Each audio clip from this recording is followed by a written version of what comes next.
Duke Eclipse presents the Horror Hideout Podcast, a podcast covering everything horror, including books, comics, and movies. Presented by Dawson Duke and Kayla Bullock. Welcome to episode 16, which is our fourth episode for October. Yeah, we get to do 5 this week. I know. Next time's going to be fun because Yes. we're just doing horror trivia. So. Yeah, next week we're not covering anything specific, we're just going through horror trivia. Yeah, it'll be fun, and we're going to try to leave time for you guys to answer questions as we go, but we get excited about horror, so. And we actually recorded that one beforehand, that's how we know. Yeah. So today we are reviewing an independent movie called, I always get the name wrong, I want to say Tales. Graveyard Stories. Graveyard Stories. And it's by Moonlight Pictures. And it is 5 stories in this anthology. Yes. And what kind of brought it to our attention is it has the involvement of Lloyd Kaufman. Yes. And Lloyd Kaufman was, I believe, one of the founders of Troma. I believe so. He was definitely a producer on Toxic Avenger, but I'm pretty sure he was the founder or one of the founders of Troma. So he plays the host in this, and I bet he produced this movie. Yes, I think him and Jim O'Rear did both. So he's the host. Actually, it was directed by James Ian Marr. M-A-I-R. I didn't say directed, I said produced. Oh. Well, IMDb's not telling me. Yeah. But, so 5 stories, is produced by James Ian Marr and James Stevenson. So, we've got Lloyd, and Dawson, as we were watching it, said, it's like our Stein at the beginning of the Goosebumps episodes. Yeah. So, he doesn't really add anything to the story, he just kind of introduces us to the world. It does very much feel like an author introduction. And we don't really see, it's him, and the background's red, and so he's got this red light on him, but he's not involved in the stories. Yeah. He's not adding anything to it. He's referred to as the host in the credits, but he's not even, I don't even know if I would have called him the host. I don't know what you would call him, because then we have the storyteller. Yeah. So, I'll just say this now. He gives us the introduction and the, ending. Yeah. He introduces us, and then he gives He basically tells you that you're going to be scared. Is really what it is. Yeah, there's not really, not to be mean, but there's really no substance to what he says. He's just like, welcome to a world of witches and zombies, and talks I about... think he says werewolves. And something in your mind, your body, how... Yeah. Basically body horror. And so far, this is part of a series of 3 movies that are all graveyard stories. So this is Graveyard Stories, and there's 2 and 3. Yes. And we've only seen this one, and it wasn't our favorite. It came out in 2017, yes. So obviously as times went on, the second and third have came out. And the third one came out in 2020, and I don't know when the second one came out. I know. But I don't think this one was bad. They had a lot of good ideas for this one. Yes. But I think, and we'll get more into it, but the one story, I just kept thinking Annabelle. Yeah. The one story you mentioned, the Telltale Heart. It was very kind of elementary, cliched stories for a horror anthology. It was. I don't really think we saw anything new. So. Now, we did enjoy a couple of the stories we thought were really well done. I think the acting was lacking in certain stories and certain parts. We actually did have a couple moments where we laughed. But, I love my cheesy B movies, and I would classify this as one of those cheesy B anthology movies that has its good parts. I don't want to sound rude in saying this. I don't know if I would watch it again.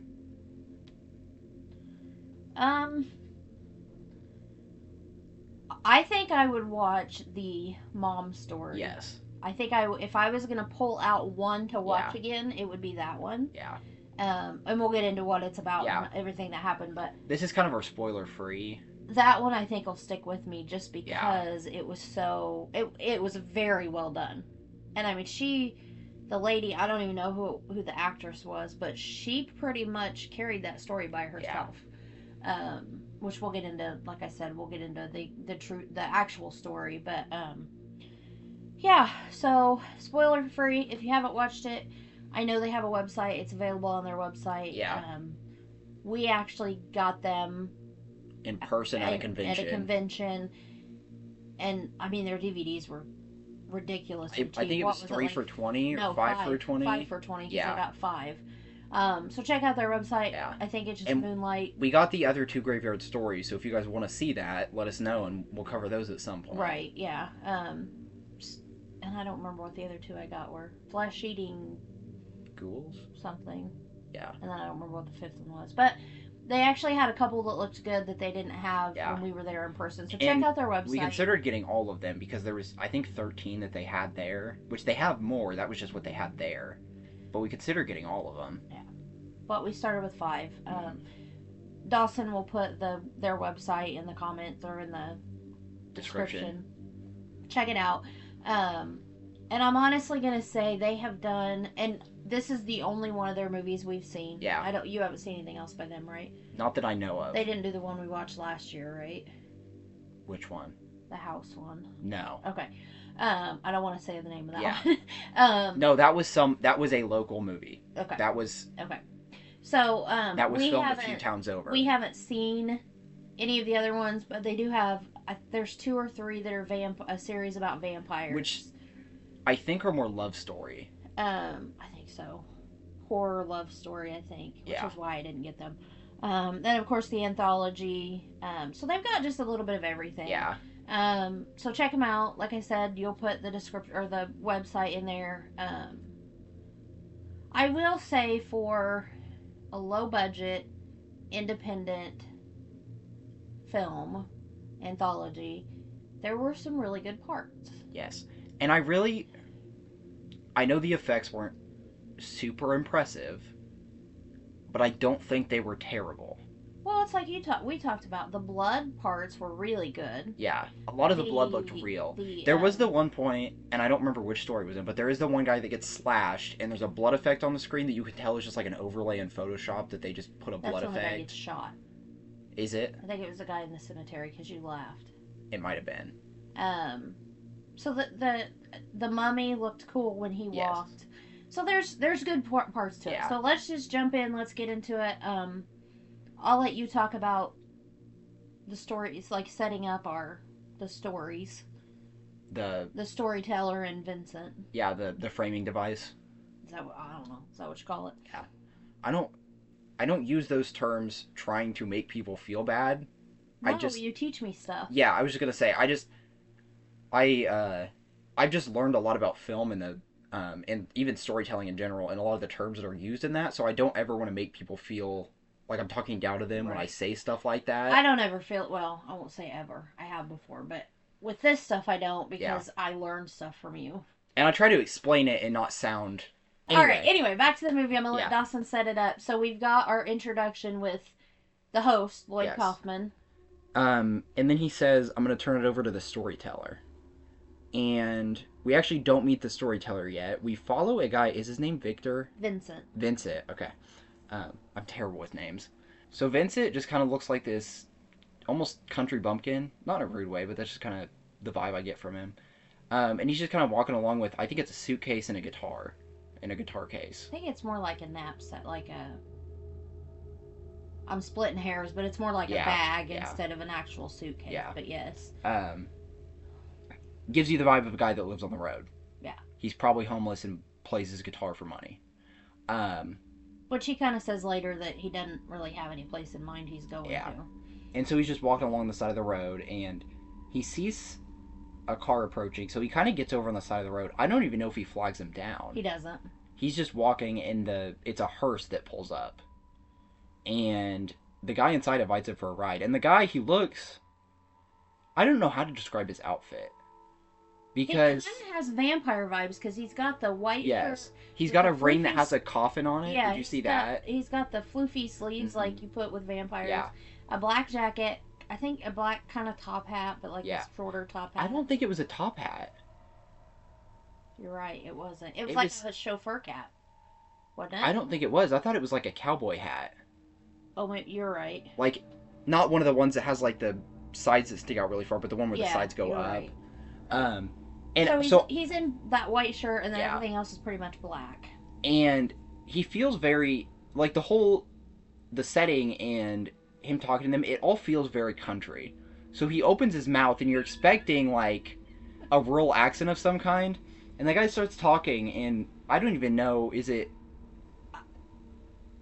it British? Is it mine? But I do know that me, you, and Aaron all started laughing when he started talking. It was so unexpected. It was jarring.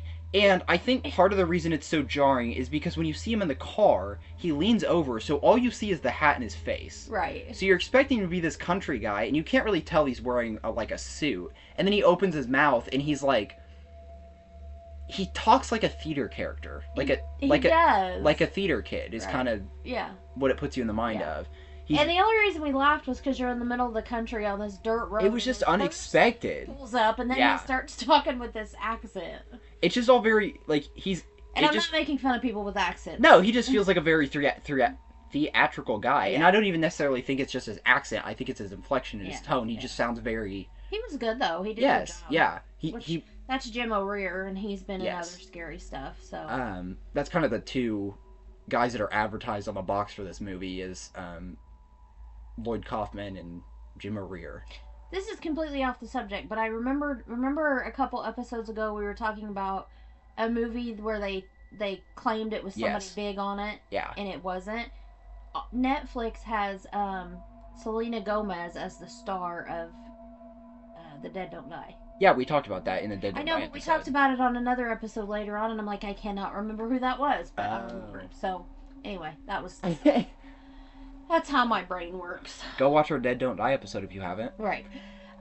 So anyway...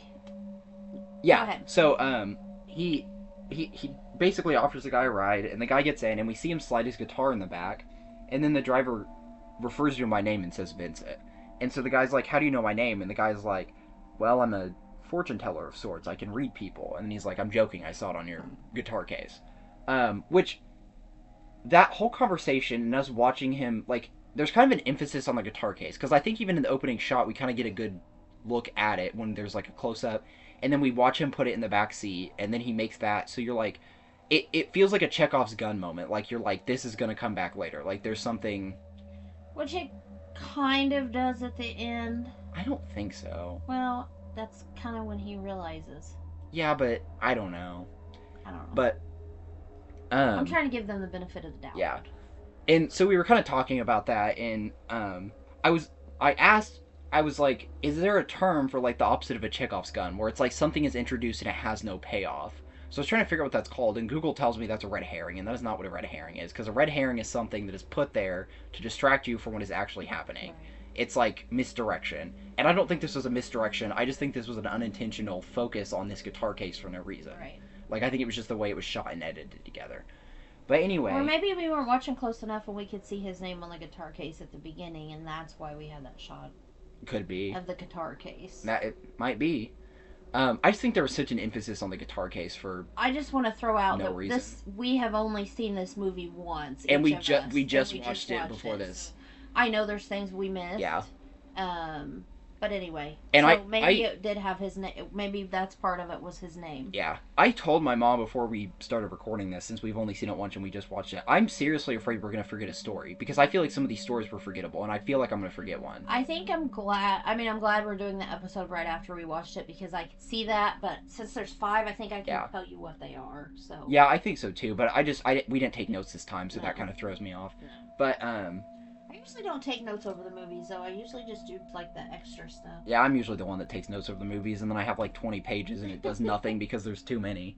But anyway, so the guy kind of introduces himself as a storyteller, and does he tell a story in the car, or do we wait till... I think he tells a story in the car. Well, so, this part kind of So they're driving down this long country dirt road, and we just see the front of the car, and we hear the guys talking for 3 or 4 minutes.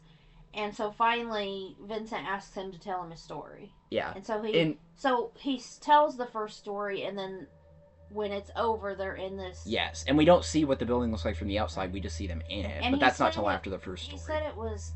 The storyteller tells Vincent he works for a haunt. Yes. And that's where they end up later on. But anyway. But I'm just going to bring this up now, so I won't bring it up later. The audio is not great in this movie. There's some parts that are too quiet and too loud. There's some parts where it's filmed in, like, an empty hallway and it's super echoey. Like, it's just not... There was one I felt like, the bridge one, you could really hear the wind blowing through their microphone. Yeah. Which, again, low budget company, you know. I mean, they did their best, and I've never had a movie published. Well, and it's not published. I was gonna say, I know, even just doing these episodes and doing my videos for my my other YouTube channel, I know how annoying it is to, like, balance audio and stuff, so I'm not... Right. I'll cut them slack. I wanted to point that out. I don't want to... Yeah. But that's also why I'm pointing it out. The other thing I wanted to mention is, the music in this reminds me so much, at least in the beginning parts, because I don't think there's as much music in the actual stories. I think it's mostly in the in-between, in the framing device. I think you're right. And it reminds me of Goosebumps. And I know I said the thing about Erlstein at the beginning, but it just feels very Goosebumps music. Did you notice when they were driving down the road that the hearse had a dented bumper right by the license plate? Yeah. And that was something I pointed out to you. They keep showing full-on license plates, and they're not like... You know, I was so Supernatural, like, everybody knows that license plate, but it's not a real license plate. I'm pretty sure that was real license plates on those cars. And it's like, we talked about this when we were watching the movie, too. It does very much feel like the outfits they're wearing, it's like, we don't have money for costumes, just bring what you can from home for a lot of the characters. Yeah. Because they're wearing, like, American Eagle and Under Armour, like, branded stuff, and you wouldn't see that unless it was, like, actually a brand deal in, like, big movies. Yeah. Which, again, they're working with what they have. I'm not looking down upon them because of that. They're using their resources. It was just something that you notice when you watch B horror movies like this. And I don't think it's any kind of secret that these are B horror movies, because kind of from what I know about Lloyd Kaufman, he wanted to be a B horror movie director. Yeah. Like, that was his goal. Yeah. He didn't care about being, like, A-list. He wanted to do B horror movies. And I think it's cool that somebody in our area who's an independent, or not in our area. In Indiana, which is close to us. Right, in Indiana. We've said before on the podcast, we live in Illinois, and we're right... Right, but it's we're cool neighbors that to Indiana. Right there, like, local to, kind of close to us, was able to get him on board. I don't even know... It's kind of cool. Moonlight Picture, or it's Pictures, right? I don't remember. Moonlight something. I think it's Pictures. Anyway, they're based out of Indiana, but I don't even know where in Indiana, because I don't think it's said anywhere. I think it just said their base is in Indiana. I don't know. But obviously, I mean, we said we got it at a local convention, so, I mean, they're close to us. I was looking on Wikipedia, and it kind of sounds like they're kind of, not like a huge movie studio, but they're kind of getting bigger, because, like, they just filmed a movie in Baltimore. That's awesome. Yeah, so, and it seems like it may have already come out. I don't remember. But, that may be one of the ones that's on their website. I think what we bought and what they had there were like their earlier ones. Yeah, that's what I was thinking too. So, but we should probably get into the first story now. So, he tells this story in the car. Do you remember what he says to kind of introduce it? Does he give a little? Because I know he says some... I don't think he does on this one. He just says he's not sure which one to tell him. Yeah. What's the first story? The first story is The Masked Killer. Oh, yeah. Okay. Whew. I was like, man, I don't remember which one was first. Which, we haven't actually seen The Mask yet, but I'm going to go ahead and describe it because I really like it. It's like a devil mask, but it's all white, and it's got like a really thick gold piercing in the nose. Like bull ring type. Yeah. Like the hang down bull ring type piercing. It kind of reminds me of the one, it's not quite because of the chin, but kind of V for Vendetta. I can see that. Like the top of it, not necessarily the bottom. It kind of reminded me of a white version of the Black Phone mask. Yeah, except for it didn't really have horns. Yeah, but I know, but the ears were kind of pointed. Yeah. Anyway. So anyway, we start out with a guy. Is he smoking? And he goes outside of it looks like a factory. Yeah. And he goes outside and he's smoking. And I was thinking, you were talking about ad placement or product placement. Marlboro. It's Marlboro. Yeah. And so he's getting his cigarette out, and then the person in the white mask comes up behind him and stabs him. Yeah. He stabs him in the back and then slits his throat, I think. I think he stabs him through his neck. Yeah. So then we cut to an apartment and we meet Jesse. And Jesse is an older guy. I mean, probably late 30s, early 40s. Yeah. I'm that age. I shouldn't say older guy. And he's watching the news. Do you want to talk about the newscast? So the newscast, it's an old woman. It reminds me of this lady that I used to work with when I worked in a library. And she's just... Is that G? Yeah. She, in this scene, and I've seen local news, this has happened, like, I've actually seen this before in, like, local news, where it'll be, like, someone that isn't super comfortable being in front of the camera is talking, and they're just, like, trying to stick to their script, like, they don't want to go off, and they just talk in the most, like, monotone, no emotion, just, this is a line read, I'm getting it read. Right. Which I don't really think detracts from it, because if it's supposed to be, like, a local newscast in a smaller place, that would make sense to me, that it is like that. But they're also filming, I'm pretty sure, just in front of, like, a blank brick wall. Yeah. But what bothered me about her news report is she said that they found the body in a dumpster, and we see the killer walk away as he's laying outside the building. And I have another thing to point out about that later. Okay. So Jesse's sitting on the couch watching But the anyway, newscast. the newscast is about the killer and that he's killed more than one person. Five in the week. So they're basically saying stay indoors after dark, lock your doors, you know.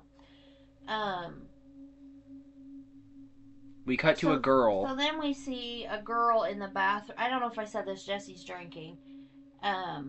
We cut to a girl in the bathroom. I don't think he's a very good drunk actor. We'll get there, but... she's doing her makeup in the mirror, and... She's, like, blaring, like, punk music, but it's, like, generic punk.wave. Like, it's the most... Yeah. No words. Like, went to Pixabay and found the first song. And so Jesse actually goes in there... And turns her music off. Turns her music off, and this scene was really uncomfortable. Yeah, I thought she was going to get assaulted. I did too. It sounds like he's either stepdad or just dating mom. We never find out where mom is. I mean, I assume she's still around because she says something about you could teach my mom manners too or something. I don't know. But he says, you can turn you're not going to blare your music in my house. And she says, this isn't your house, it's my mom's house. You just sleep on the couch and drink all our beer. Yeah. So I don't know what the relationship is there. Yeah. But he expects her to call him daddy. Yeah. And she's very probably, 16, 17, 18 years old. And he's not her... My impression is he's not her dad. And he gets, like, in her face, and I think he even touches her face at one point, and it feels like it's going there. Yes. And so she like taps him on the chest and he falls backward into the bathtub. And I know we already kind of addressed the acting, but neither of these two people are the best actors. And the guy, I think he's supposed to be acting like he is drunk, and he does not seem like he's drunk at all. Except for when he falls in the bathtub after she taps him on the shoulder. Yeah, that's true. But then when she runs out of the apartment, it's the most like, I'm not in a rush to get out of here. She runs past the front door and then goes back. But she's not really running, because she's in like high heels and she's like tiptoeing. Well, she's in boots, which have heels. Yeah. So not really, I mean, not high later heels, on but she's running. But, so she leaves the apartment. She tells him she's going out with friends. And so she leaves the apartment. She's walking down this dark street, and then this big black truck starts following her. Freaks her out, so she runs. She's not running very fast. Yeah, but she slips down an alley, kind of gets away from the truck, thinks she's safe, and the truck pulls up and is there. Yeah, so she runs again. Yeah. And she ends up going... Is it like a factory? I don't even know what it is. It's like... It's got like a barn door. Well, to me, it reminded me of like... And I know she wasn't on a train, but like the slidey doors on trains. Yeah. But she leaves it open. She doesn't even shut it, so Jesse knows where she's at. But it makes sense why she does now. I know. Because when that happened, I said, why would you leave it open? Right. So Jesse follows her in there, and he's just kind of being a jerk, like, come out, you're going home, and he's being mean to her. Well, then he changes tactics, and he's like, I didn't mean it. I was just messing around. I was in the truck. I was just trying to scare you. Yeah. And then she stabs him from behind, and she's wearing the mask, and she's actually the killer. Yeah. We find out Alexandria is the killer. And it's cool because it reminds me of Hellfest, the thing where you pay attention to the shoes. Yeah. Because we see the truck following them, he gets out, and when we first see him, we just see his feet, and you immediately said, hey, isn't that Jesse's shoes? Right, because you see his feet, like they did that shot while he was walking down the hallway to the bathroom. And then whenever he gets stabbed from behind, she's still wearing the mask, but you can see her hair sticking out, which is a giveaway, and then it shows her boots, and it's the same boots she was wearing earlier, and that's also a giveaway. Doesn't she say something to him that he had said to her earlier? Yes, but I don't remember the exact line. But she calls him Daddy right before she kills him. And that's the end of that story. But the one thing I wanted to point out is they said that they found him in the dumpster. The other thing I wanted to say is, how is a teenage girl getting a grown man into a dumpster without getting caught? True. Because it's like the thing we talked about when we talked about Seven Rabbits, where I said I think it could have been impactful if the teenage girls had fought back. Right.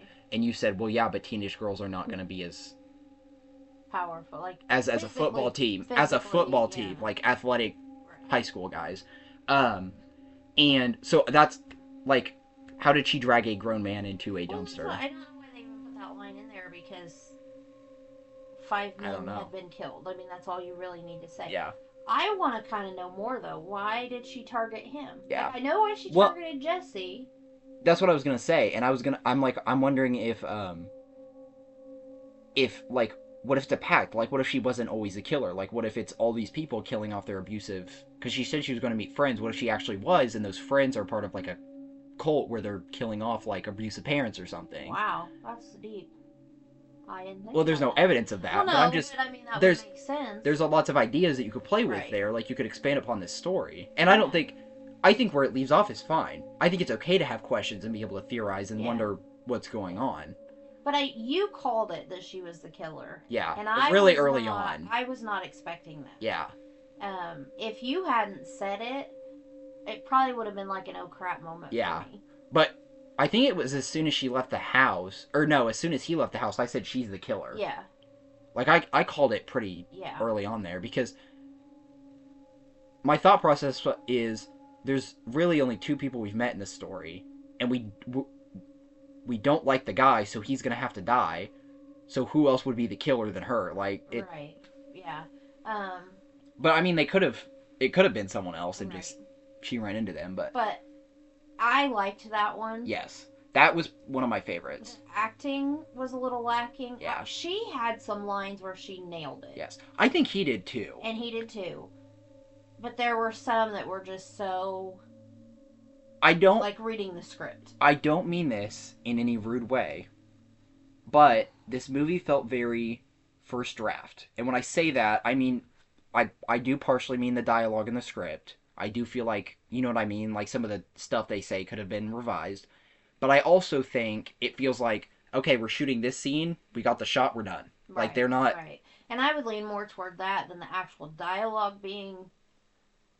first draft-ish. I know what you're saying, but I think that I feel like is more in later stories, which is something we talked about whenever we were in some of the later stories. Some of the conversations they have, I feel like could have gone through some more. And that was one thing we talked about a lot, and not necessarily in this story, but what did you call it? They do a lot of telling instead of showing. Right, like in people's history, we're hearing they're having conversations about it. We're not seeing the things that are happening ahead of time.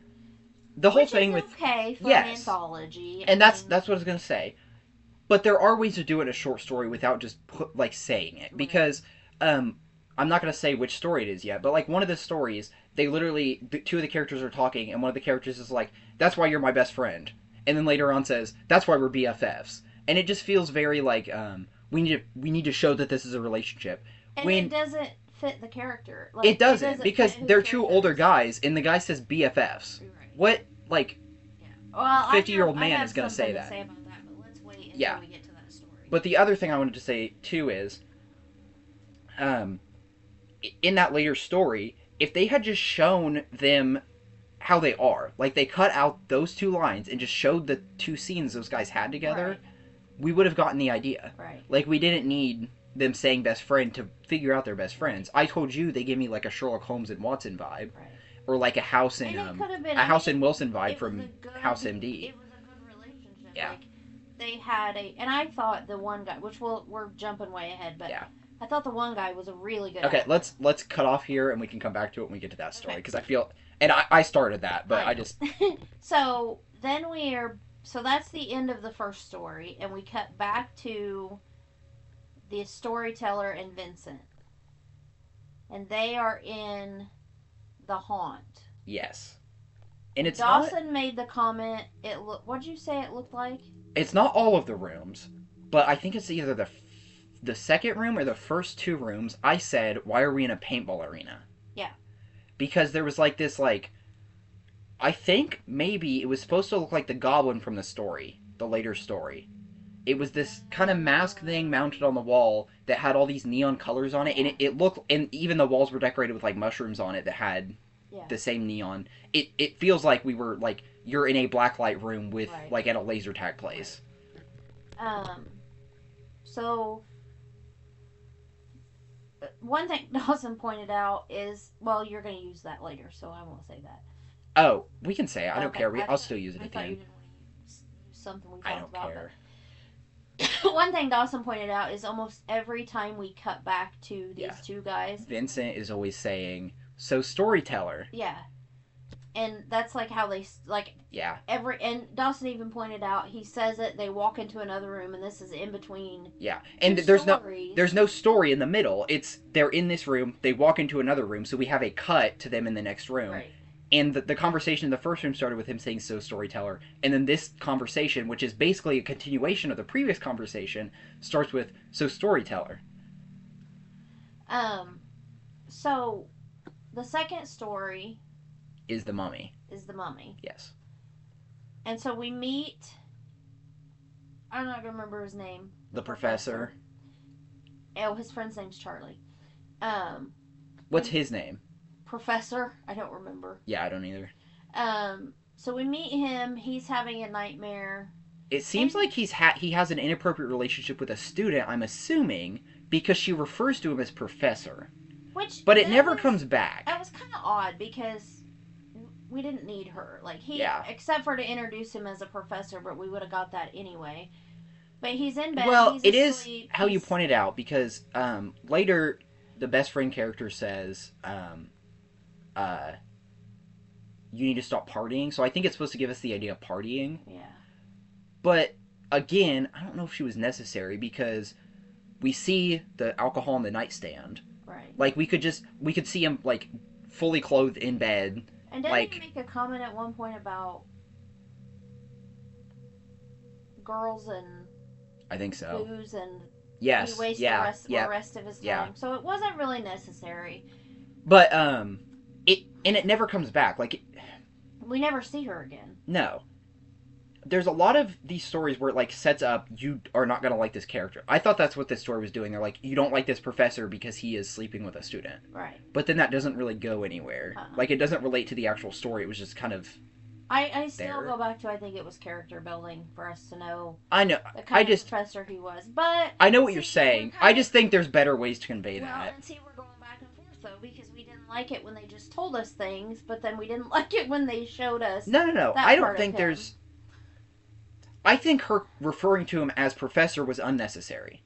If we cut out where she says professor, and she just refers to him by name, the problem is fixed. We see he was sleeping with a random girl, he got drunk the night before, that's all we needed. I think the student aspect of it was unnecessary. And we don't know she was a student. We never see her as a student in his class or anything, but she refers to him as professor, which is the only reason... She's a lot younger than him. I know that, but, I mean... I think they wanted you to assume that she was exactly. his student. And I don't feel like that was necessary for anything that happens in this story. Yeah. Anyway, I feel like we've talked about that enough. So he wakes up from a nightmare about a mummy, an archaeologist archaeological dig that he had been on. So we later find out that him and his best friend went to Egypt 6 years ago. Yes. And so... So that I'm saying that so you know that he's not dreaming of a mummy just because he's dreaming of a mummy. Right. And so then we cut to the school, and he goes into a room with his best friend Charlie. Yes. And this is where Dawson was talking about. This is the first time when he says something, Charlie says something back, and he says, "This is why you're my best friend." Yeah. Which, that line on its own, is it necessary? No. Is it okay? Yeah. It doesn't really take you out of it that much. I mean, I've said that to my friends. That's what I was going to say.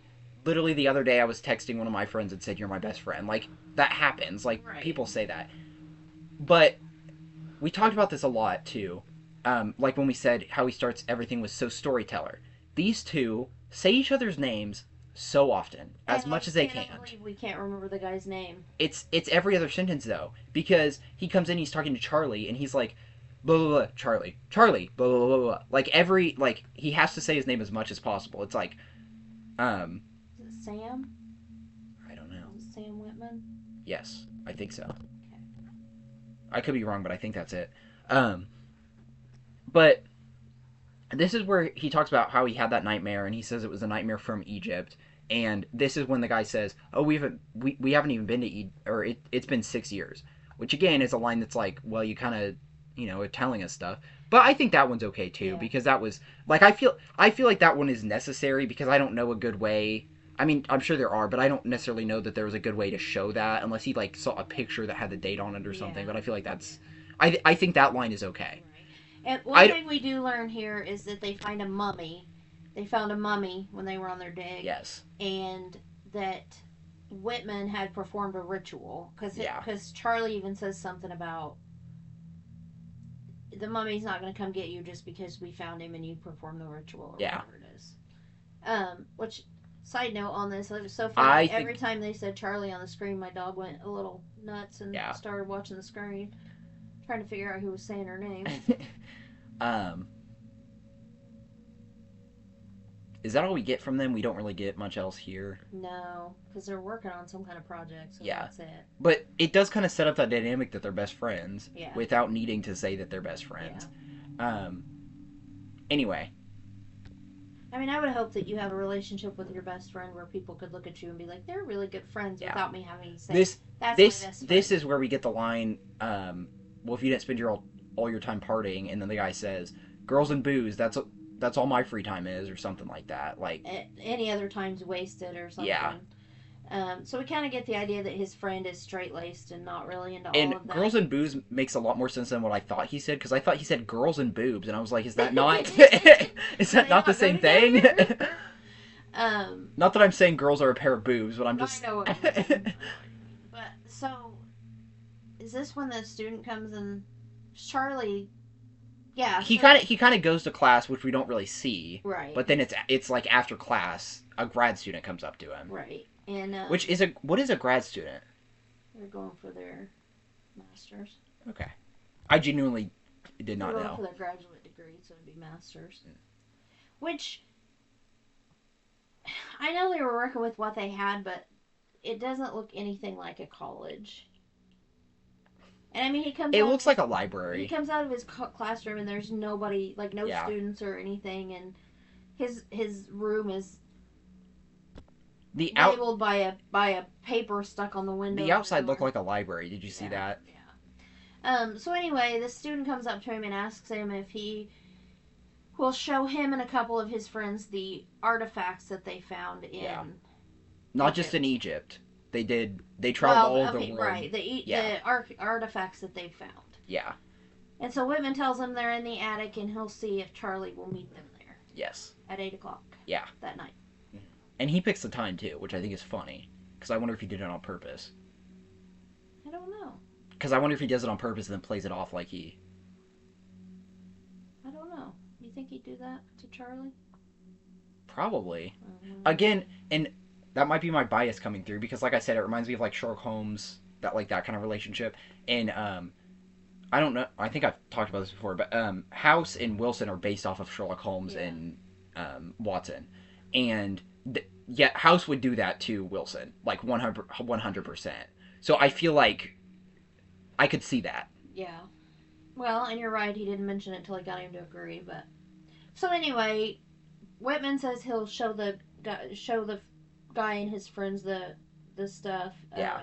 Because the student even says you could just show us, and the guy's like, no, I will get him. So I that's what makes me think maybe he was. Because he said he knows more about the stuff. Yeah, but I think he's doing that because he wants to. So he has an excuse not to be there. Mm-hmm. So he can get out of doing it. Then we cut to Charlie playing chess.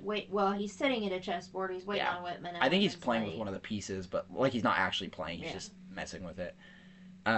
Which is, I'm pretty sure, if I remember right, that's something House and Wilson do, is they have chess games. I think. Anyway, so he comes in and they're talking about it, and he finally gets Charlie to agree, and then right after Charlie agrees, he goes, I forgot. I'm supposed to meet with the dean at 7:30. You're going to have to take this. Yeah. By yourself.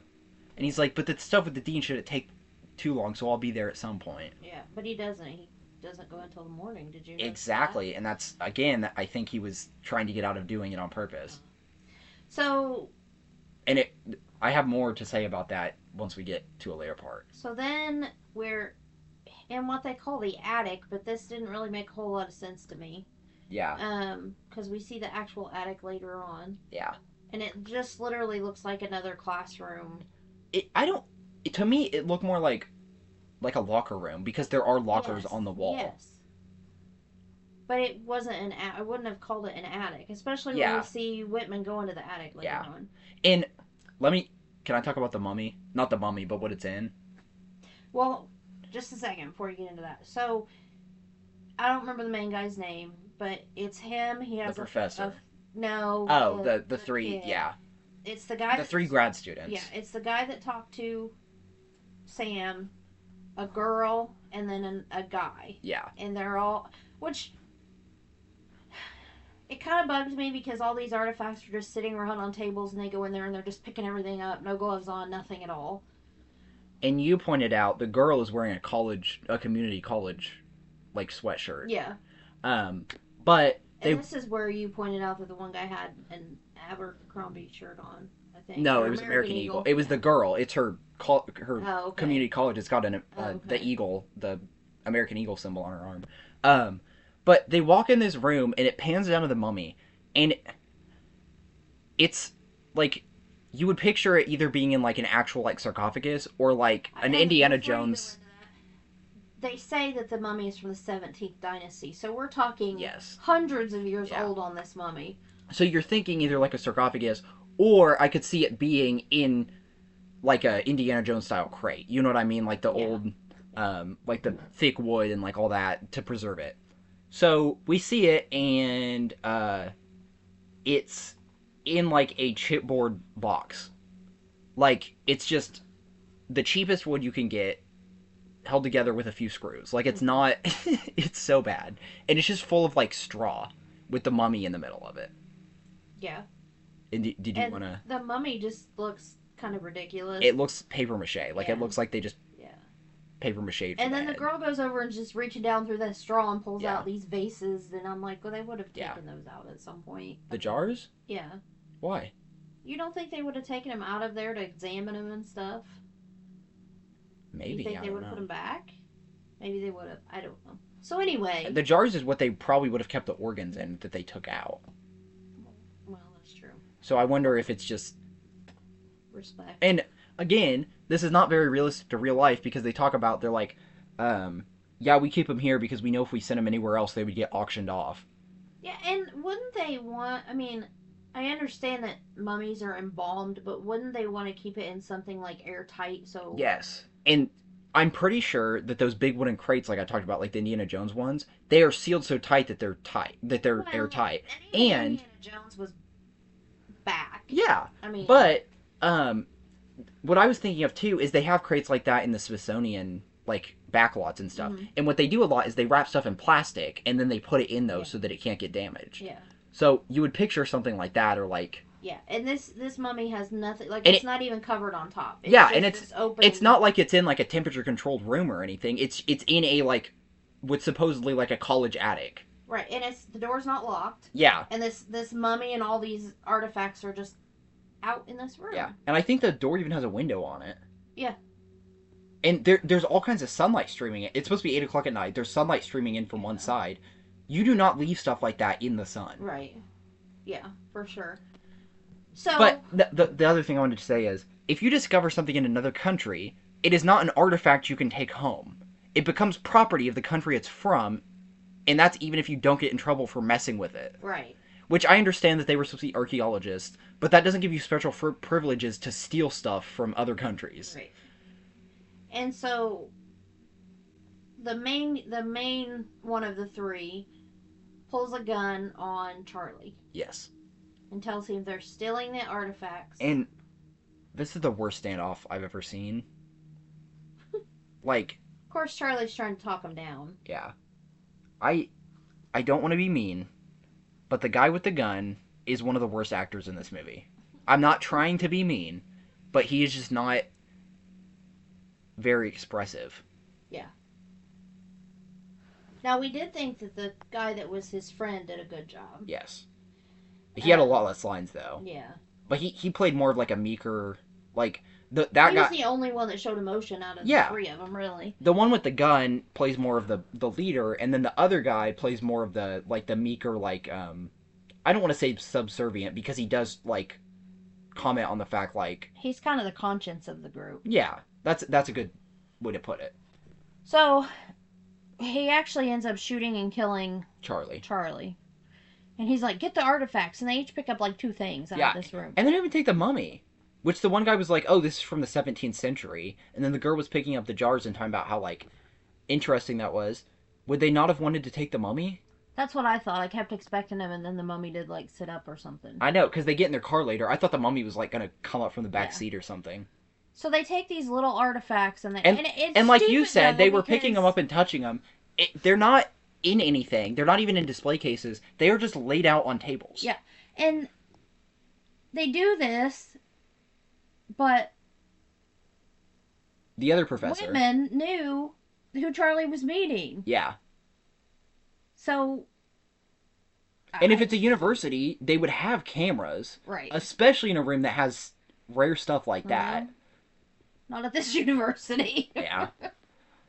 So anyway, they're in their car. Our friend in the back seat is kind of giving the main guy heck about shooting the professor.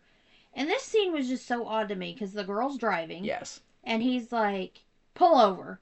So him and the other guy get out of the car and they kind of argue back and forth and then they get back in the car. And we can't hear what they're saying. No. We are inside the car with the girl and she can't hear what they're saying and we don't hear what they're saying. But I'm like, I also did want to mention earlier, when they are in the room and the 2 people are talking in the corner, he's just mouthing words. He's not actually saying anything. Yeah, I was hoping I wasn't missing anything. And, like, I was supposed to be able to see what he was actually saying. He's not even, like, he wasn't even actually saying anything. He was just mouthing stuff. Anyway. So, that scene bothered me because they couldn't talk in front of the girl. Like, he really had to get out of the car to yell at the other dude. So, anyway, then we switch back to Whitman. Yes. And he goes to the office where he normally sees Charlie first thing in the morning. Charlie's not there. He goes upstairs, he finds Charlie dead. Yes. And this is what I was going to bring up again, where I think maybe he was trying to get out of it on purpose. This might... I know he could blame himself no matter what for it being his fault because he convinced him to go there and meet the students. But I wonder if that's why he is so distraught, is because he... It was his fault. I mean... Yeah, but he did it on purpose. Like, it wasn't... That's he true. Didn't forget about the dean meeting at the last minute. He genuinely did it on purpose. Yeah. Because we don't see his meeting with the dean or anything, so maybe he didn't even have a meeting with the dean. Maybe he did, and that's why he planned it at 8 o'clock, was, like you said. I know, he had that meeting. But it could be either way. He could have just made up an excuse not to come, or he actually did have a meeting. Maybe he had a meeting with the dean because he was sleeping with a student. Could be. So, he basically says he's gonna get revenge. So then we see him performing a ritual. But he's in the actual attic of the college. And Dawson pointed this out. A lot of the rooms are just like chipboard walls, and that's how the attic is. And that's why it bothered me that they were calling this room the attic where the artifacts were, because he actually goes to the attic. And this bothered me too because he does the ritual again. And but they I said know, he did the ritual before. I know. And I wonder about that, them saying that now. I think they put the mummy to sleep. Ah. I think the first time they put the mummy to sleep, and this time he brings it back to life. I thought he was going to either A, turn Charlie into a mummy and bring him to life, or B, like transfer Charlie's like brain or something into the mummy. Yeah. So he basically makes a deal with the mummy to go get the people. And he says the mummy's name, but I don't remember what it is, and I don't know if it's actually like a real Egyptian god or anything. It was close to Akhman-Ra from Night at the Museum, and that's what I kept thinking when he was saying it. I know that's not what he was saying, but yeah. I don't know what he said. I wasn't. It started with an A, but I just kept thinking Akhman-Ra. So he goes and he kills the friend in the back who was in the back seat. The guy, good actor friend. Yes. He pulls his guts out. And this is the only part I thought the blood didn't look that great was when he was getting sick. But I don't know if it was supposed to be blood coming out of his mouth or if he was getting sick. If he was getting sick, it was fine. If it was supposed to be blood, it was a little off. And I think I missed that. Because I saw the part where he reached into his stomach, but I must have looked away. Like, I must have been looking at my phone or something whenever he threw up. You were. He kills him. And then he finds the other guy and the girl are together, and they're waiting on the third guy to get there. And the leader guy is complaining. He's like, I can't believe Bobby? I don't know their names. I'm going to call him Bobby because I think that's what he says. Anyway, he's like, I can't believe he like stood us up and he's not here. Yeah. But then we see the mummy come out. And the mummy is creepy. Scary. I did laugh when I first saw it because it was like so jarring. But like, he is creepy. Like, when I laughed, it was like a nervous laugh. Yeah. Like, it kind of reminded me of the way they moved in Mad God. The nurse moved. Like, he was so jerky and like, and that freaks me out. I said it reminded me of, oh no, I say what it reminded me of. I thought of this. It made me think of the Return the Slab from Courage the Cowardly Dog. Never seen that. So the mummy kills both of them, and so you think it's over, and then the mummy goes and finds Whitman, and Whitman's like, "No, I promised you a soul, but it doesn't have to be mine." And then we see him the mummy choke Whitman in the shadows. Yep, and that's the end of that story. Yeah. That's probably one of my favorite ones. It's not my favorite. I liked it. You know what it reminded me of? It's not my favorite out of the 5, but I really liked it. You know what it reminded me of? What? Is it in Creepshow that there's the Yeti in the box? No. What's it in? Maybe it is, but I don't... Oh, Creepshow. I don't remember. It might be. Do you know what I'm talking about? There's the crate and it's at the university and the guy... Remember. Yeah. That's what it made me think. Not that it had a whole lot of parallels, but I think it was just the box and them being at a university and that kind of stuff made me think of that. So I wonder. It was a really good story. I wonder if it was in some way inspired by that story. Is all I was gonna say. Because that's like Creepshow is like the classic horror anthology. Yeah. So then we cut back to Storyteller and Vincent, and they don't really do anything except for walk through the haunt. And that's kind of all they do. They kind of just go through different rooms and. Is this the mom story? I believe so. Yes. So they go into a room and Vincent picks up a doll. And he calls it a black magic doll. My first thought was, we're going to have an Annabelle story. Yeah. But I will tell you, this is probably my favorite. I was about to say, this is the best story in this whole movie by far. And it's... If the sequels have more stories like this, I would be completely willing to do episodes on them. Right. And it's really more psychological. Mm-hmm. So this one starts with a mom, and she's baking a cake for her daughter's 10th birthday. Is her daughter's name Alyssa? Is it Elizabeth? Oh, I don't remember. I don't know. It might be Alyssa. I told you I'm terrible with names. What is her name? It starts with an A, doesn't it? Allie? I think so. Yeah, it is, because she's screaming it all the time. Okay. So she's making a cake for her daughter's 10th birthday. And I want to say this. The cake looks atrocious. It looks like something that I would decorate. The icing is not smoothed down. Like, it's just there's just kind of candles haphazardly stuck in the top. But she made her daughter a 10th. I know. I just said it's like something I would make. And so she, I like baking, I'm just not good at decorating. The phone rings and she answers the phone and it's Dr. Pierce. And she says his name probably 50 times the first time she answers. And, she tells him she's fine, she's having a good day, she's fine since she saw him that morning. She'll blah blah blah. So she's like, I'm getting ready for her birthday party, I gotta go. So then she goes to Allie's room to try to find her, and Allie's not in her room, and we see the doll, black magic doll. That's what he refers to it as. Yeah, I couldn't remember. Is on Allie's bed. Yeah. And Allie has some creepy toys. She's got a clown doll that's kind of creepy, and I think she has 2 clown dolls. Yeah. And one of those monkeys that does the... Yeah, but it is creepy. Yeah. It's not like any of the ones I've ever seen. I don't think so. I think we see the one clown doll that looks more human, I guess. Yeah. Like it looks porcelain and it's got the balloons. Yeah. Because I don't think we see the other one until we see the monkey. So then it's a storming. She can't find Allie. The electricity goes off. She goes down into She does keep hearing Allie talk to her. Yeah. But she sounds like one of the ghost children from Coraline. Yes, very much so. And she's basically just saying "mommy," I think is pretty much all she says at this point. I think she might laugh or something too. Yeah.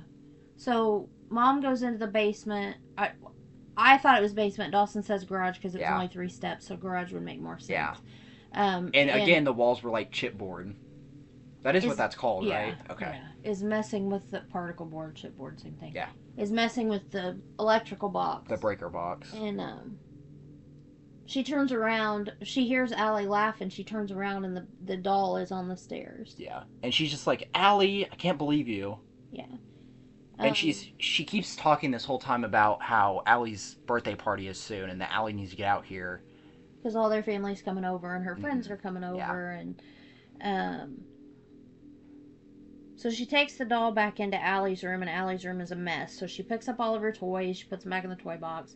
She's starting to really get frustrated with her. She still can't find her. And then is it the bedroom door that locks and she thinks Allie's in there, or is it the basement, the garage? I could not get a feel for which door it was. Okay.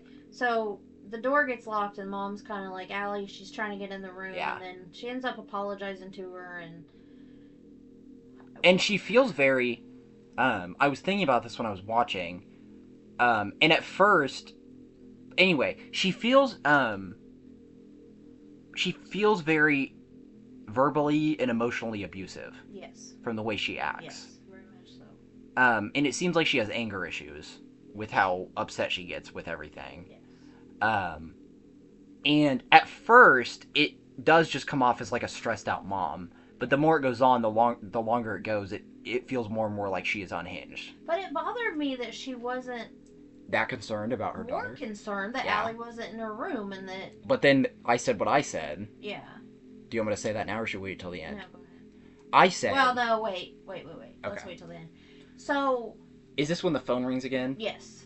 And she goes and answers it, and it's Dr. Pierce again. Yes. And again, she says Dr. Pierce 3 times. Yeah, and she gets kind of mad, and she's like, I'm fine, I'll see you tomorrow morning like I do every day. You don't have to keep calling me. We're getting ready for her birthday party. Everything's fine. Yeah. So she hangs up on him. So then, is this when she goes into the kitchen? Yeah. This story was shorter, I think, than some of the other I ones, think so, too. but it was the most impactful. It had... Despite how much I liked the Mummy one, I do think... Maybe not the Mummy one, but the Killer one. I feel like maybe some of the walking could have been cut out, like how long she walks for. Yeah. This one felt like it was like it told its story and it was done. Like there wasn't there was anything. No fluff to this one.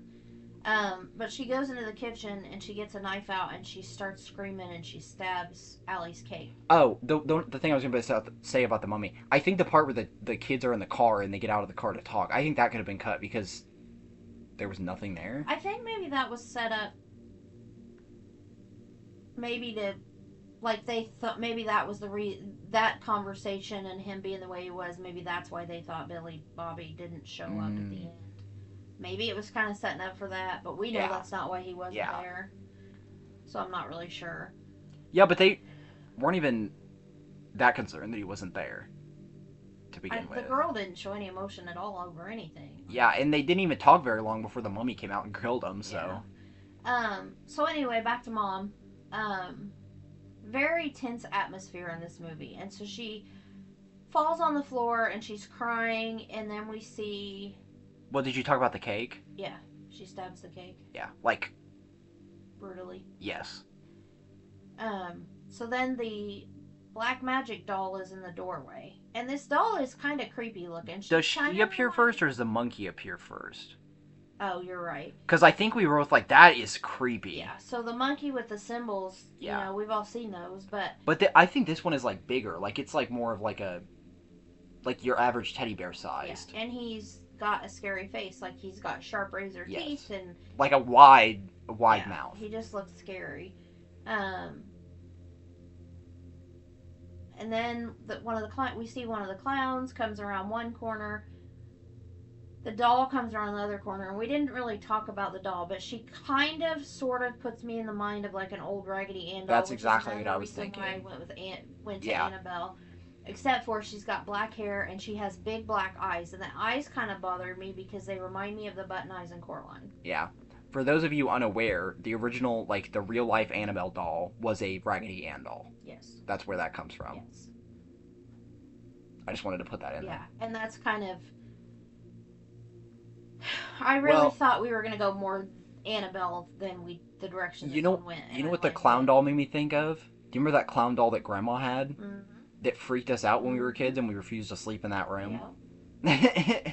So... we see all of them. She's on the floor. She's crying. And then... is it another clown? Yes. That's behind her? Yes. There's the monkey and the other clown. And then there's the doll and the porcelain clown. So what's over her shoulder? I don't know. A clown? Something creepy.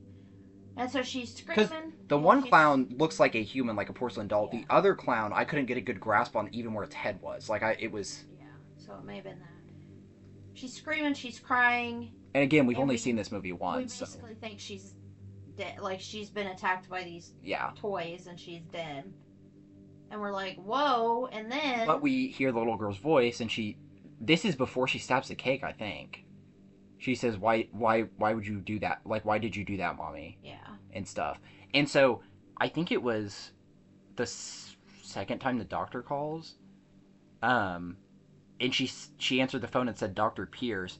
And I said, that's our psychiatrist and her daughter is dead. Right. Before she even said all the birthday stuff. Yeah. And you were like, oh... yeah, don't watch movies with him you haven't seen because he ruins them.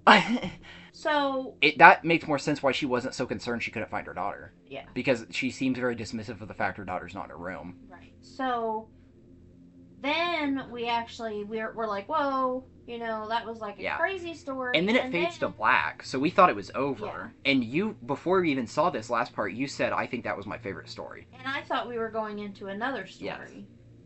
Yes. But then it fades to into white. Right, and we see a doctor and a nurse standing there, and they're talking about Mom. Yes. And she's clutching the doll to her chest, and the other toys are not there. She's dead on the floor. Yes. And the doctor just doesn't really care. And we find out that's Dr. Pierce. Yeah.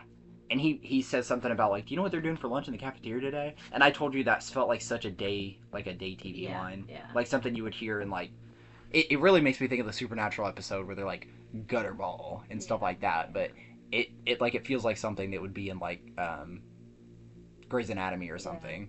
So basically this one was more psychological than anything because it was basically in her mind. And it never flat out shows anything or flat out says that she killed her daughter, but it does so much build up and so much good context clues, I guess would be the term.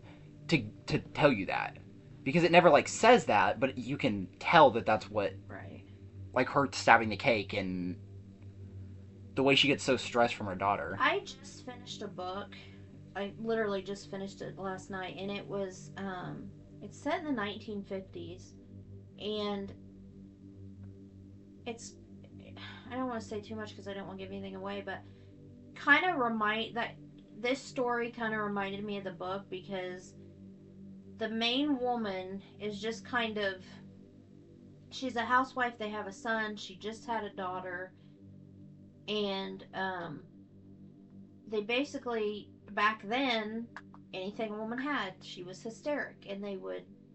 I mean, like they put this woman put her in a psych hospital, and we're going to do a lobotomy on her. And so this story was kind of like it kind of paralleled that one, which is a very good book, and I'm not going to ruin it any more of the book. Read it. It's by Megan Church. Great book, The Mad Wife. Well, when I said that the daughter was dead, which I got that feeling very early on. The first time she went in the room too. And the daughter was not there. I thought the daughter's spirit was in the doll. But, what it made me think of before we knew that she killed her daughter is I read this story on Reddit, so take it with a grain of salt. I don't know whether it's true or it's something someone made up, but it was this guy talking about how his wife had sent out 6 birthday cards for their son to, like, everyone, like the friends and family and everything, and she kept talking about how excited she was for the party. And I think you told me about this. Yeah, the husband had to contact all of them and be like ignore that, forget about it. She's just, and the wife wasn't crazy, she wasn't insane or anything. She just it had been like a year and a half since her son had died, and it was the second birthday they had without the son, and she had just forgotten. Like she just forgot their son was dead. Because they're such a big part of your life for such a long time that you lose them, and it's like it feels unreal. I can't imagine. And it wasn't even like she didn't even have like a break or anything. It was just she just forgot because they're such a big part of your life. I can't imagine going through that. I can't. Oof. So do you think she was in the mental institution because she killed her daughter, or do you think? Was she in a mental institution? I didn't even get that. That's what I thought. I thought she was on the kitchen floor at the end. No, because it's bright white, and he's talking about the cafeteria. They're in, like, a mental institution. So do you think she was in there because she killed her daughter, or do you think it was, like... I think she killed her daughter. I think it's because she killed her daughter. They didn't know she killed her, and, like, it was, like, these psychotic breaks that she was having? I think it was because she killed her daughter. But, I mean, we could speculate all we want. There's no right answer to that, but that's why we're doing this. I know. We'll talk about things. In my opinion, it's because she killed her daughter.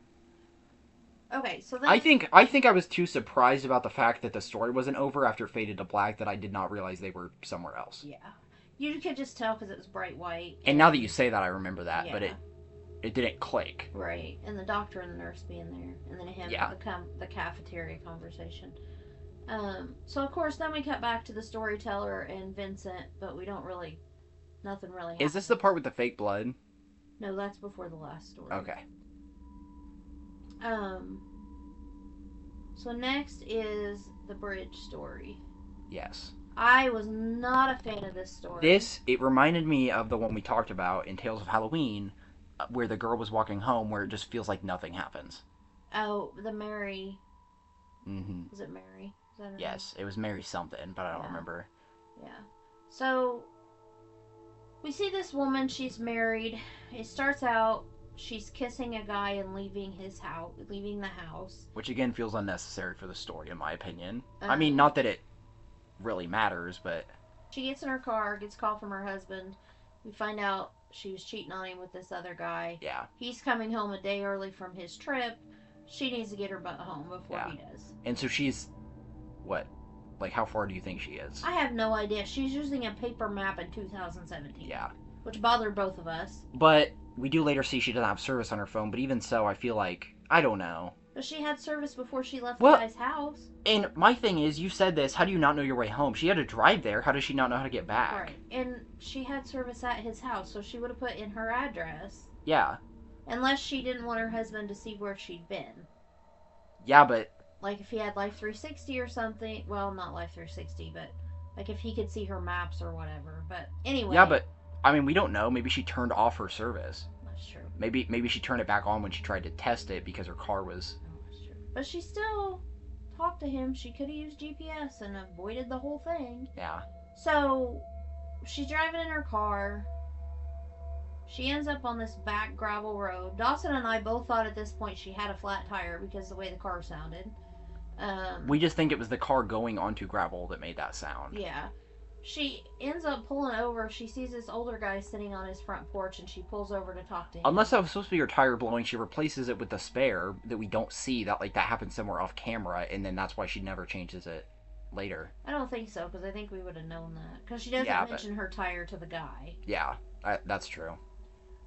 So she sees this older guy sitting on his porch. She goes up to ask him for directions. And it feels like this is a setup for a harbinger, like what they refer to in Cabin in the Woods. The person that is creepy and is unsettling and is the one that warns them. Doom, yes. What Yeah. But this guy is not that. He is a good actor. Yes. But he's very nice. He reminded me of Santa Claus. He was just very and I don't even mean appearance, I just mean the way he was. He was he was just get you coffee and you must be tired and it feels like what it really feels like is it feels like a grandpa who went to live in the woods and never has visitors and is so excited to see someone else. And so she's like, no, I don't want coffee. And he's like, no, I'm going to get you some. And so he goes into his cabin and she just follows him in. And I'm like, first of all, if I was out in the middle of the woods, I ain't following nobody into their house. And then I pointed out, and it you know what it kind of reminds me of? The cabin? It reminds me of the cabin from, Tucker and Dale versus Evil, where they go in and there's all this stuff. Yes. She goes in this cabin, and it's not super creepy, but there's a rifle on the wall. There's a pistol next to the door. There's chains and locks hanging in the corner. There's an axe on the wall right by the door. So it feels kind of creepy. But they didn't make it creepy. It's brighter in the cabin than anywhere else we've seen in the whole movie. And one thing, so he tells her how to get back to the road she's trying to get to, and then tells her there's another way you can go, but locals don't like to go that way because you have to cross a bridge and there's a troll that lives under the bridge. And but then when she gets ready to leave, he's like, and Dawson said it should have came off as kind of threatening, but he says, if you lose your way, come back and I'll take you out to the highway. So it's meant to be threatening, but this guy is just so nice. It's that line read could have been threatening, but the way he says it is just good luck, I'll see you later. Yeah, it's so nice and welcoming. One thing I did want to mention, when he talks about the troll, we get a flash of it. And it's shot like an early 2000s music video. And the blood in this part is red paint all the way. And you said, and I agree with you here, it looked orange. The blood looked orange. Yeah. But you said this, and I agree with you here, it looked like Skeletor. Yes. It was this big yellow skull-like face. And I don't think we ever saw the mouth. We just kind of see one of the eyes. Right, because he's peeking over the bridge or the he's peeking, and then we see him from the front, but he has his arm up. Yeah. But it was like Skeletor. Yeah, he looked like Skeletor. And you said from Ernest Scared Stupid, one of the trolls. Yeah. So picture Skeletor and a troll. That's what the hand reminded me of. Yeah. But we should do that movie at some point. I love that movie. We should do that next year. That used to scare me so bad when I was a kid. It did. And Miak, that is my favorite line. I don't know if it ever actually scared me. I don't know if was I ever scared by that? I was scared by the part where the troll mimics the girl's voice. Mm-hmm. That's what scared me. And your sister was scared of the tree. Mm-hmm. I always thought it was cool. Yeah. I always thought the tree was cool. But Miak, that's my favorite line ever. If you haven't seen Ernest Scared Stupid, go watch it. It's fun. Yeah. It's like a Halloween tradition for us. Yeah, and it's mostly kid friendly. I mean, it's Ernest. It's goofy. But the trolls used to scare me. They were ugly and they scared me. And like I said, the voice scared me. Yeah. So anyway, mimicry stuff always freaks me out. Yeah. It's probably why the mom story got to you. Yeah. So anyway, she takes off. Of course, she decides that she's going to take the shorter way, which is across this bridge. And then she actually does get a flat tire.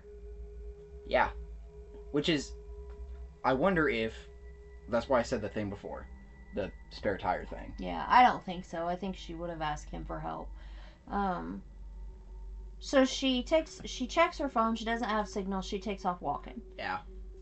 And she gets to the covered bridge. And it very much feels like if you've seen most of the Final Destination sequels, a lot of the middle ones have like just unlikable characters, and you're not watching it for the characters, you're watching it to watch them die. Yeah. She felt like one of those characters. It felt like they were building her up because she was cheating on her husband, and she doesn't seem, not to be mean, she doesn't seem that capable. No. She was very much, to me, she seemed very much like a ditzy woman, and I don't like characters like that. Yeah. And I'm not saying that to be rude, but like, her tire pops, she gets out of her car, doesn't have service, and just like stands there like grabbing her head for like a while. Like probably 30 seconds. Yeah. Like just not doing anything. Yeah. And she doesn't even try with her spare tire. Like if it was me, and we don't know if she has a spare tire. Well, that's true. But if it was me and I was standing straight in the middle of nowhere, I would at least try. Yeah. And we'll get more into why we don't think she's the smartest character here in a minute, because she gets to the bridge. Yeah. Go ahead. I feel like I'm doing a lot of talking. You're fine. So she gets to the bridge, and it's dark in the bridge. It's like, a covered bridge. I don't think we said that. Yes. It is it is an old wooden covered bridge, and I think the year on it's like 1883. Yeah. This is the historical side of me poking out. It has a meta historical side outside of it, and that's like a thing that you could request from your state. I don't know if it's for every state, but I know at least Illinois and Indiana do it. You could request one of those at historic locations. So it has one of those outside of it, which you can't read it because it's in the distance. But she goes in the bridge, and it's kind of dark. She gets, like 3 feet into it? Not very far. Gets scared because she hears a noise, runs back out. Which Dawson was annoyed because she kept just wiping her hands on her skirt. Like, and what I said to show that she was nervous. What I said was, I understand having a tick when you're nervous, or if you're trying to convey she has sweaty palms, her rubbing her hands on her skirt once. But it's just, she's continuously doing it over and over and over, and it got on my nerves. Yeah. Because she's just standing there doing it. She's not walking. Right. She stands there for who knows how long, and then just runs back. Just staring at the bridge. Just runs back the way she came from. Yeah. She could have run across. Instead of going the other way, she goes back. And nothing had happened. She freaked herself out. And when she came up to the bridge, she saw it was scary. Like, she looked scared. And I literally said, just run across if you're that scared. Yeah. Like, why would you... Yeah. Why would you force yourself to be in that situation for longer when you could just run and be done with it? Yeah. So, she finally starts going across the bridge. She gets, tripped by the monster. Like, its claw comes up from under, in between two of the boards and grabs her leg. And then she runs through. Yes. And I thought she ran back again. Because I don't think that scene was shot. The only way I knew she didn't is because... The road curves differently. Well, what got me was the writing on the top of the bridge was... It said, I don't remember exactly what it said, but it said something in a line, and then on the other end of the bridge it was 3 lines. I noticed because the historic sign isn't on this side, and the road curves, because where she was coming from, it was coming straight into it, and then on this side, right after, it curves. But see, I thought this whole story was stupid, and I'm I sorry. I hate to say that about anybody's work, but she got away on foot. So why were people scared to drive across this bridge in a car if she could get away on foot? And why did the troll not try harder? Yeah. And the only glimpse we got of it, I mean, we saw its hand, but really the only glimpse we got of it was in that, music video flashback. Which was not done very well. No. So why... But you know what? There can be B-movies with I don't want to say, I guess, bad-looking monsters that can be good. Yeah. This story just wasn't it for us. Ghost Shark is one of my favorites, and that is not good. Age of Dinosaurs. I love that movie. The CGI is atrocious. Yeah. So, this was not our favorite story. No. I will say, I don't think the hand of the monster was bad design. That looked like what I picture when I think of a troll. Yeah. The face was odd. So, yeah. So, again, this is we jump back to the storyteller and Vincent, and this is the room we were talking about with the blood. Yeah. I mean, there wasn't anything major I was going to say here. I was just going to say, he talks about the blood, and he says, yeah, it looks realistic, but it's just cornstarch and red food dye. Which is funny, because that's what, every small budget production uses. And like, when I was in drama club in high school, that's what we used. Like, right. It's very... right. Anyway, but one thing he says here is that the worst horror is in people's minds. Right. Which, I know this story has a lot to do with that too, but I wonder if this introduction would have worked better for the mother story. But then again, it also kind of would have spoiled it. I think but it also kind of spoiled this one. Yeah, well. And you called this one at the very beginning, because you said it was like the Telltale Heart. Yeah. And I know you said the thing at the beginning when we started this video that, or this podcast episode, you said the thing where, you felt like a lot of this was kind of like simple horror. Mm-hmm. I think that's okay sometimes too. And really, and people talk about this a lot, there really isn't such a thing as like original art. Like everything's right. Inspired. Right. Whether it's based off your life or other artists, everyone's inspired by something. Right.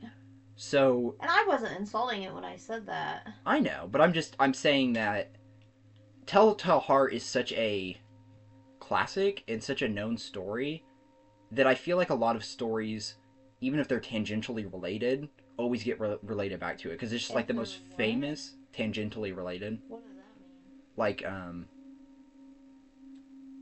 mean? very minutely related. Like loosely? Yeah. Thank you. I struggle with words. No, you just use big words. I struggle with smaller words. What was I saying? Oh, so I feel like a lot of stuff gets related back to it. Yeah, I can see that. And I feel like there's a lot of stuff with that. Like, Lovecraft works. Anything cosmic horror is always going to relate it back to it. Like, it's a... Even though Lovecraft was inspired by The King in Yellow. Yeah. Like... See, my thing is... Of course, this is the third anthology we've done. Yeah. Trick or Treat's my favorite. Yeah. I loved Tales of Halloween. I liked some of the stories in this one. I think the reason I like Trick or Treat so much is because they all connect. Yeah. And this one is very... I mean, even... Like, one of my big things is Vincent does not show any emotion at all. And you're in the haunt, and you had mentioned the blood on the wall in the last room. Well, I'm sorry, but if I'm walking through this place with this guy and I think it's blood on the room, I'm not just going to be like, oh, there's blood on the wall. Which isn't really blood. He tells him it's corn. Yeah, but he did tell him he works at a haunt, so I think he knows it's not real. Well, that's true, but I don't know. If he was going to do something, I think he would have done it by then. That's true. Well, not really, because look at the ending. We'll get there. Yeah, but he didn't do anything. Well, that's true. But, again, it's a guy who is walking on the side of the road with just a knapsack and a guitar who gets into a stranger's car to hitchhike. Yeah. I don't think he's that concerned about his personal safety. Right. Like he said, he doesn't have anywhere to be. Yeah. If he dies, he probably doesn't care at this point. Yeah. And he kind of... I don't know if you got this vibe, but he gave me stoner vibes. Kinda. Let's talk about the last story then, because I've got some questions about the end. So our last story is about a corrupt cop. Yes. Well, we start in a cemetery, mm-hmm. which I think that's where the name Graveyard Stories comes in. Do you know there's a graveyard and a cemetery? One has a church and one does not. Yeah. But anyway, it's a guy in a graveyard who, again, I think is one of the best actors in this film. Maybe, but you didn't really have a chance to tell. Yeah, you do. He's not... Oh, well. Yes, you're right. You're right. So, it's this guy... Yeah. It's this guy who, kind of gives me, like, a Jesse Pinkman vibe from Breaking Bad. I've not seen Breaking Bad. I've just seen clips from it, but he just kind of... He's got, like, the beanie and, like, he's just got that. Anyway, he's a drug dealer, and so a cop comes up to him and basically... He reminded me of, Ice from the one movie. Hocus Pocus? Yeah, thank you. I don't know if it's in a cemetery. Yeah. My mind works in weird ways. Both of ours do. That's why we work well together. What was I saying? Oh, so this cop comes up to him and is like, how much did you sell today? And then takes all his money. And then ends up shooting him. Well, he asked the guy, he's like, how much did you make today? $600? And the guy's like, close to that. And then when he picks up the cash, it's like There's a 20 on the outside, and the rest of it's 5s. Yeah, and the way they hold it too, he holds it where it's like bent over, so I think it's made to look like he's fanning out more money than is there. But they could have kept it like with just that 20 on the outside, and it would have looked a little bit. Yeah, better. they could have just rubber banded it, and then it would have looked. Yeah. So he ends up shooting our guy. Yes. So then we cut to a diner. Well, we do see a shot. The cop dropped his sunglasses at the cemetery. Which I did not understand that's what happened. I did. I thought it was a dude's sunglasses. No. But they look like cop sunglasses. I did notice they look like cop sunglasses. I just didn't piece it together until later. So then I didn't piece it together. I realized it was the sunglasses when they flat out say it later in the short. Yeah. So then he's at a diner with another cop. His partner, presumably. Yeah. Well, he's the sheriff, so I don't really know. Do sheriffs really have partners? I don't know. There's Barney Five. Yeah, but he was a deputy. I don't really know if he was his partner. If you're in a small town, are they partners? I don't know. Anyway. His deputy. Anyway, there's 2 cops that are sitting there talking. And the sheriff basically he flat out tells the guy that he shot and killed. Is his name Trevor? I don't know. No, Trevor was the kid in the Mummy one. I don't know. The main kid. So Officer anyway, Young. He tells him that he shot. That's not his name, but he's younger. Yeah. We like to give people nicknames. His name started with an R. I don't know what it was. Russo. Yeah. Russo. So he admits that he killed him, and the young cop's like, "You can't keep doing this. How many does that make for you?" 2 or 3, I think is what he says. Yeah. And later we learn it's 3. 4. Oh, 3 others. Yeah. Because he says, how many has it been before? Yeah, you're right. So, yeah.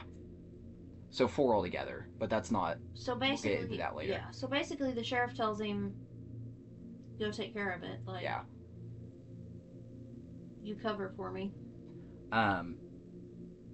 So the sheriff just goes home, right?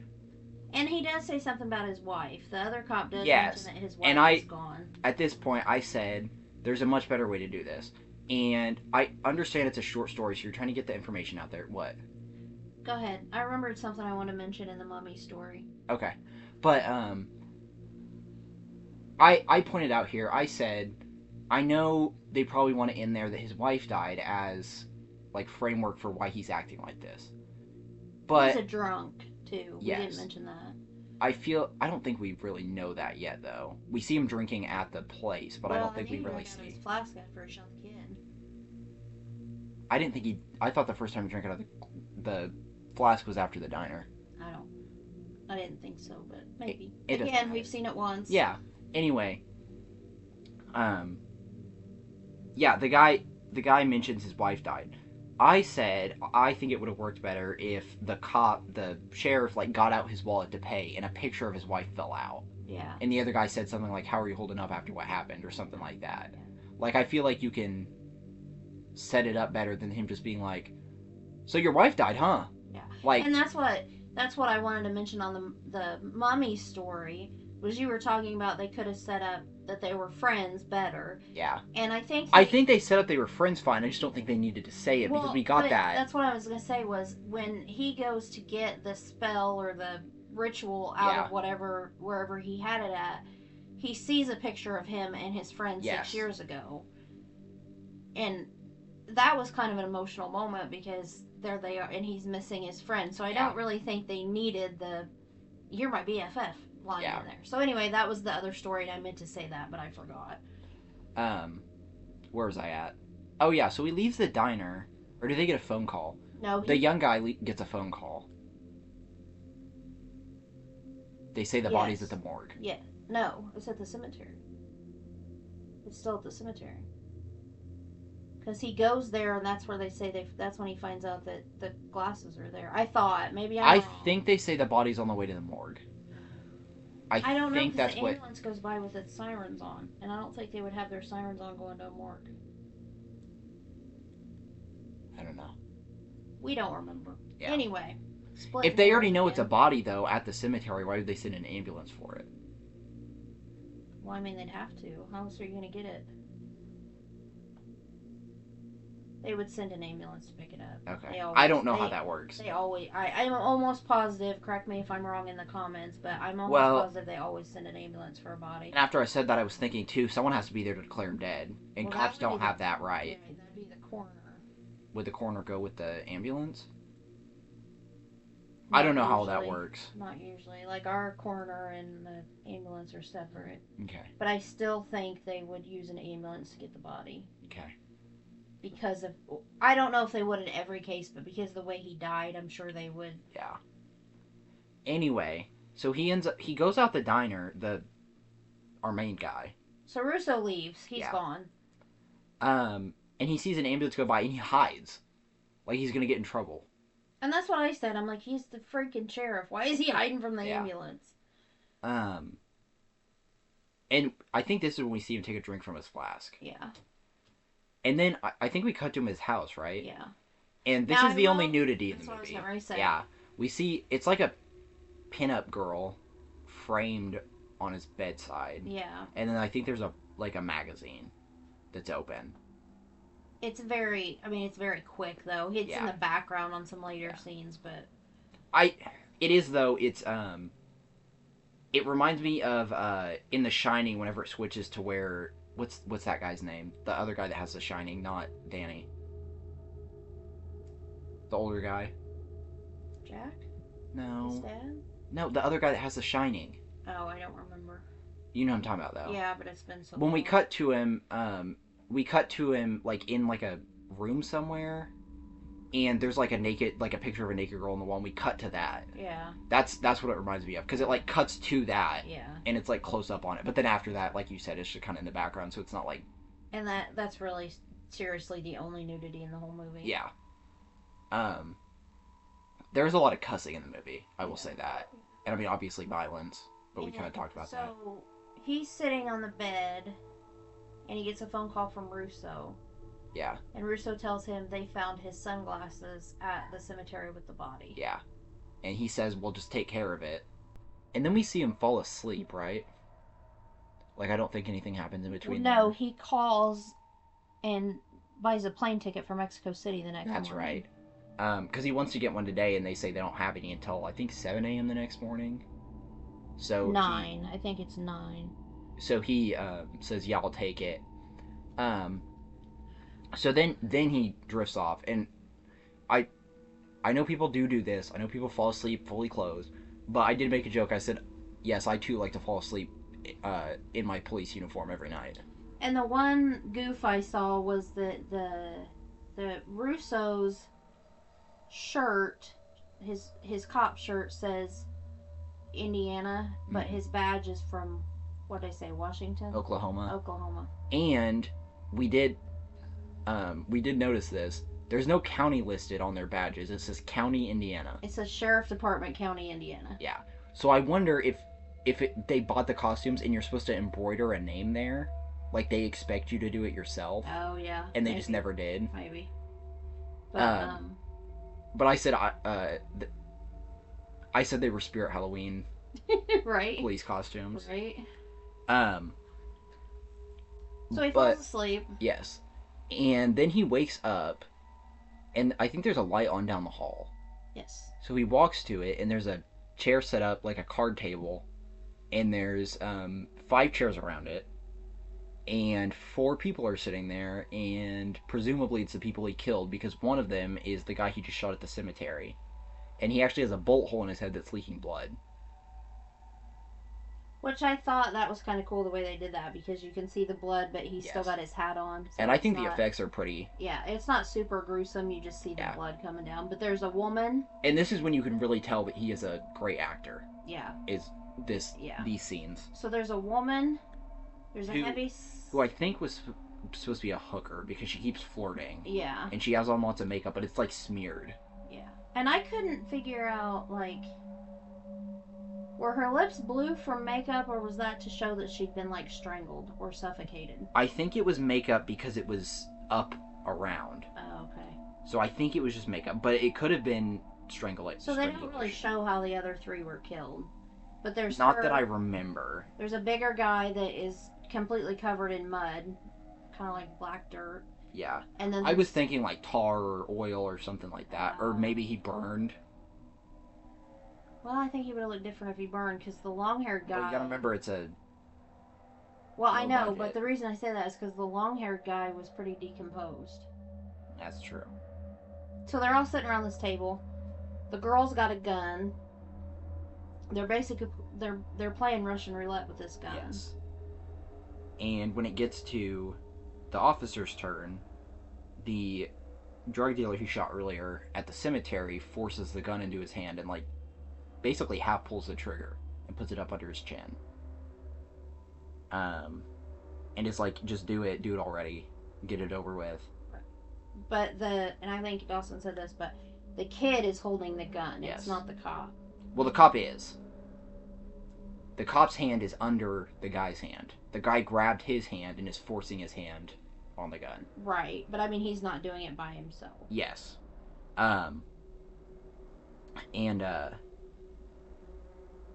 He himself does not end up pulling the trigger right now. No.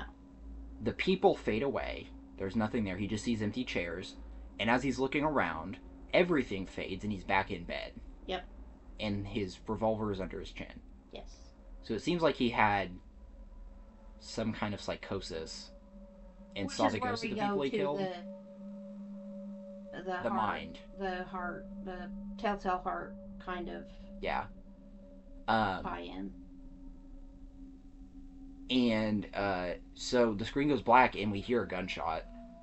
And then the young officer, Russo,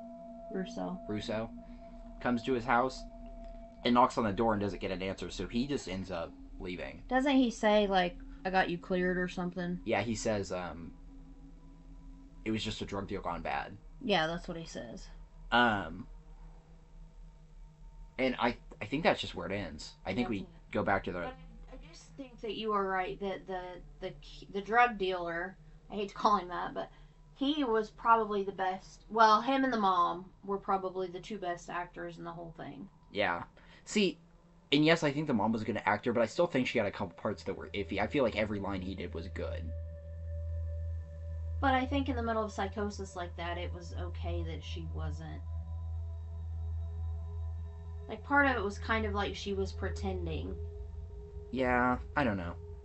I liked this guy better, but that's probably just personal preference. So that's the last story. Yes, and then we have the finish up for the wraparound.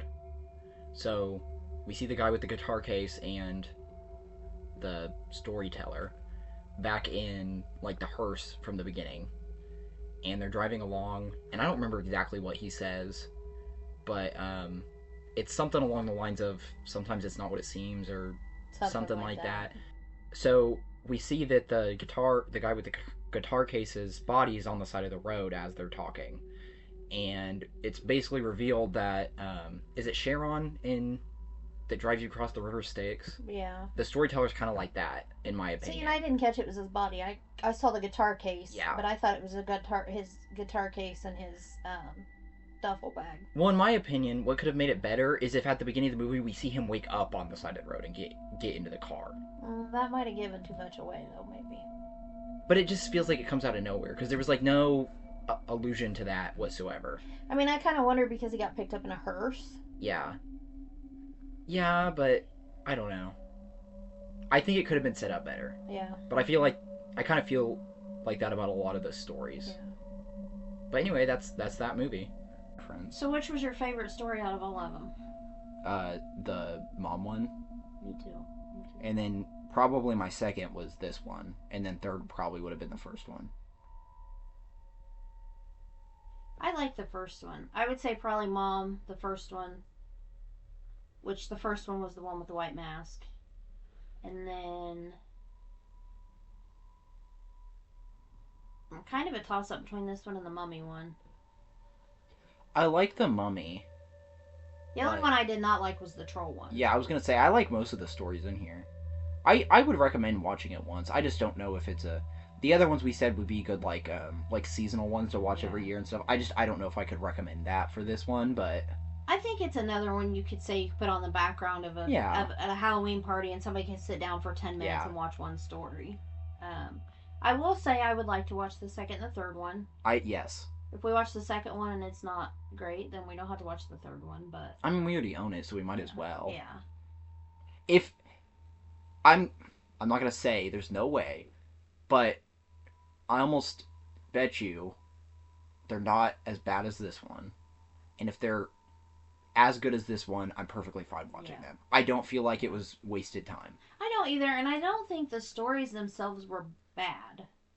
Not at all. I just think it was, except for the troll one, I just felt like there wasn't any substance to that story. Yeah. And probably out of every character in the movie, other than Jessie at the beginning, she needed to get her comeuppance because she was cheating on her husband, and I don't like that. And that's what I was saying. It feels like she was set up to die, and then she doesn't. Yeah. So, but overall, I think for what it is, and probably the budget it had, which I don't know the exact budget it had, but I'm sure it was pennies. Yeah, I think it's really good. Yeah. I want to see some of their newer stuff that's higher budget. Yeah. And I hope to see more from them in the future. I do too. And like we kind of talked about, I think what we bought is more of the earlier stuff. I haven't looked on their website yet to see what some of their newer stuff is. We had kind of decided to watch what we bought before we did anything else, but I really think this one has potential, and I really think they could go places with it. And if the second and third one are better, like I said, the third one came out in 2020, so I mean, it's been a couple of years, but they could pick it back up. Like, they could make a fourth one. Yeah. So, and I don't know. I don't remember. What did you say the name of their company is? Moonlight Pictures, right? I'm not sure. Well, I've been saying it wrong this whole time. It's Moonlight Films, not Moonlight Pictures. Which is great because Moonlight Pictures pulls up pictures of moonlight. Pictures of the moon. So it's Moonlight Films. I know we talked a lot about people's acting in this movie and how they're not great actors. We're not doing that to insult anyone. We're not saying they have no talent, but stuff like that comes with practice. So keep working at it. Keep making more movies. We'd love to see what you do in the future. For sure, and everyone has potential. We're not putting anyone down. And I think you kind of nailed it when you said it was like a first take. It felt kind of like, but with budget restraints, maybe that's all they could do. Yeah, so, and everyone has room to grow. Right, and we are very excited to see what else they've done. Yes. So check out the description. Dawson will they actually have a Facebook page, but then the DVDs we were talking about, they are selling through another company now called SRS. I'm just going to post the Facebook page, and you can get to the movies through there. Yes. So check them out. Next month, I can't believe we're going to be in November. We are starting the month with Vanishing on 7th Street. Yes. One of Dawson's favorites. Yeah. And our book for November is The Road by Cormac McCarthy. Thank you. Is that his name? What did I say? Isn't that Cormac? Yeah. It's The Road. Did I say Cormac McCarthy? No, you didn't say the last name right. Oh. It's Cormac McCarthy. You said Carmack, I think. I'm tired. Cormac McCarthy. So if you haven't read that, check it out. We will be doing it this is episode 16? Yeah. It'll be the 20th episode. So the 20th episode, so read it so you know what we're talking about, and we will see you next time. And you guys all have a safe and happy Halloween next week. And tune in for our horror trivia.